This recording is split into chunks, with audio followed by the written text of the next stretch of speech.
A xornada de hoxe viviuse no Barbanza con paros parciais e folga xeral en boa parte das empresas, con maior repercusión naquelas con maior número de traballadores, especialmente do sector conserveiro. Foi en liñas xerais unha xornada sen incidentes e cun seguimento amplo, en palabras do sindicato CIGA. A incidencia da folga é verdade que as mulleres sufren unha precariedade laboral moi alta que moitas veces non permite que fagan folga aínda que les quixeran, pois que a xente que depende, por exemplo, dun emprego temporal, a posibilidade de facer folga prácticamente non a ten. Pero bueno, nós estamos aquí por elas tamén e a praza a verdade que está chea, temos empresas que están pechadas, xente que fai paros de 2 horas, na saúde non foi mal, pero tamén é verdade que hai uns servicios mínimos moi altos e entón no ensino tamén é bastante similar. A verdade é que estamos contentos co éxito da folga. Precisamente foi o Sindicato Intersindical Galego o convocante dunha concentración na praza do Concello de Rianxo, a que se sumaron tamén outros colectivos feministas da comarca. Unha das concentracións máis multitudinarias na comarca do Barbanza vivíase no Concello de Rianxo, organizada pola CIGA. Nela tomaron parte ao redor dunhas 500 persoas. Pareceme que aínda somos poucas as que estamos aquí, debíamos de ser máis, porque isto hai que seguir luchando todo o ano. Claro, estou aquí apoiando, son aboa, son nai, son muller, como vou estar?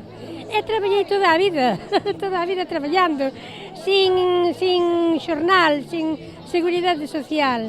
Home, claro que me parece ben, levamos xa, como xa dixeron, un ano dende un momento que é histórico para nós, e aínda así non se cometeron ningún avance, entón xa é hora de ir evolucionando un poquinho e ver se chegamos por fin, aínda que sexa unha pequena parte da igualdade que reclamamos. Antes, o día 8 de marzo era, como se di, unha manifestación hipócrita do que era o Día da Muller. A día de hoxe, polo menos, as mulleres xa creen que teñen que estar e que sair porque non hai outra maneira de defender os nosos dereitos, non existe outra. Eu creo que é un pouco importante estar aquí porque, a ver, queda ainda bastante por facer e tal, e bueno, dar un pouco de apoio nós que somos suficientemente privilexiados polo posto que ocupamos de quizá non ter que cubrir a unha compañeira, pois vir a apoialas aquí.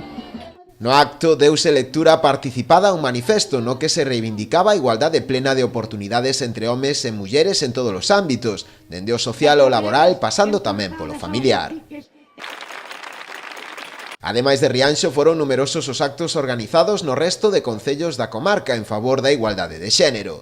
En Boiro, o alcalde Xoán Xosé Dieste, de forma adiantada na xornada de onte xoves, participou nun acto organizado polo Centro de Información á Muller, que se celebrou na lonxa de Cabo de Cruz. O rexedor foi o encargado de dar lectura a un manifesto en defensa dos dereitos das mulleres.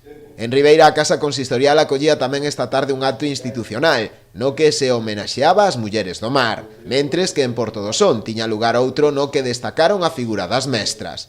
Na Pobra do Caramiñal e Noia organizáronse tamén concentracións coa participación de diferentes colectivos feministas. En Lousame, ademais de darse lectura a un manifesto a prol da igualdade, fíxose entrega tamén dos premios do concurso fotográfico organizado sobre o reparto de tarefas.